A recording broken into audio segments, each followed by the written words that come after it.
Hi, I'm Dr. Chastity, and this is the third video in a series of 4 videos that I've created with my friend Gary Ward, where we take you through some of the exercises that we've outlined in my book, The 4-Pillar Plan.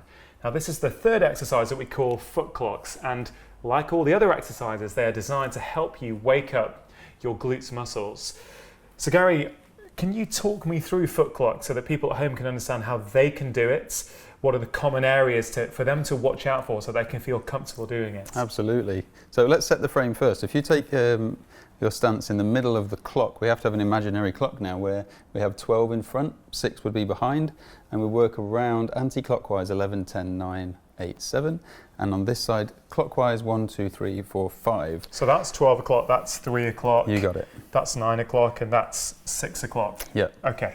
Perfect. So, as with the other exercises, we end up getting our weight, bearing our weight on a single leg. So, as we've had through the other 2 videos as well, we're going to get your weight by bending the knee into the toe knuckles.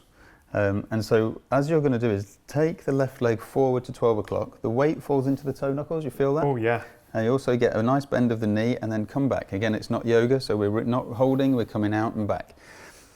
Heel stays down, toe knuckles on the ground, weight into the toe knuckles, try and avoid any gripping of the toes, and a nice knee bend. And how far out should you go, Gary? Yep, it's a great question. A lot of people will think that they're reaching their end range, but you can always push it a tiny little bit as long as you stay comfortable, and as we've said before, just to avoid the pain.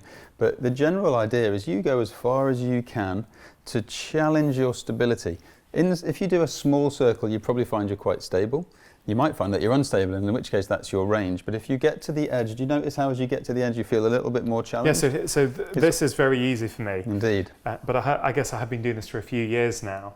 But you know, you can keep pushing it, can't you? When I get to my edge, That's I right. feel a bit unsteady doing that. Yeah, what we say is the edge is kind of where the magic happens. So that's when the brain wakes up. It has to do something to wake up the glutes to stop you from falling over or finding some level of imbalance or discomfort.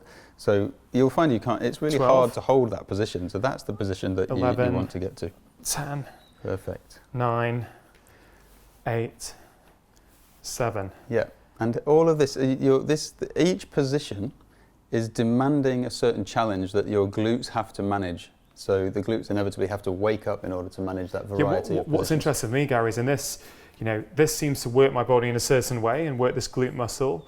But then as I sort of move around the clock, my position's changing and it feels like my body's having to adapt. And I think that's one of the great things about this exercise. It puts me in different positions. Yeah, well, one of the glutes' jobs is to manage the variety of movements available at the hip. So the more we can challenge that, the more it can learn and educate itself on how to manage your movement. Great. Well, importantly, it's extremely important to come back to the center in between each movement. So when I go to 12, I want to come back to the center, then go to 11. And what we've outlined in the book is that when you're doing your right leg, we want you to go from 12, we want you to go all the way down the clock until you get to 7. And then at 7, return back to normal. Yeah. Well, say normal, return back to the start. To your center. And would you say do that several times on one leg first? Yeah, I think it's the same thing as we've said before. Each point should be targeting the glutes. So if you target the glutes, 1 lap might be enough, 2 laps might be enough. You don't need to, again, you'll find they're very difficult to do lots if you're targeting the right muscles. So I guess it's like all of them, it's listen to your body. Absolutely. You maybe start off with just doing one cycle with your right leg, where you go from 12, you're putting your weight on your right leg, but you're using your left leg to go reach. from 12 all the way to 7.